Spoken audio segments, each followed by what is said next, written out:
बिस्मिल्लाहिर्रहमानिर्रहीम। अस्सलाम वालेकुम। सालिम अलवी ने इस्माइल बाटलीवाला के घर पर मुलाकात के दौरान दिनांक 26 मार्च 2025 को सवाल किया कि औरंगजेब के ताल्लुक से वर्तमान हालात को आप कैसे देखते हैं।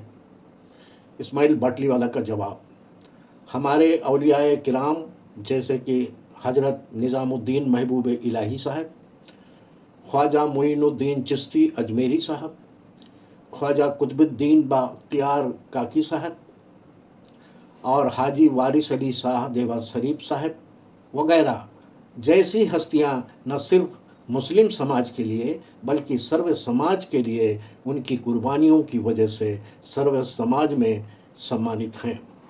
काले फिरंगियों द्वारा इन सब के कारनामों को छिपाकर और साजिशन मुग़ल बादशाहों और ख़ासकर औरंगजेब को हम मुसलमानों का आदर्श बनाकर पेश किया जा रहा है, ताकि आने वाली नस्लों को गुमराह करके बचाया जाए कि मुसलमानों के सभी औलियाए किराम औरंगजेब जैसे ही रहे हैं, जो कि हमारे असल औलियाए किराम के किरदार और कुर्बानियों के साथ सरासर नाइंसाफ़ी है।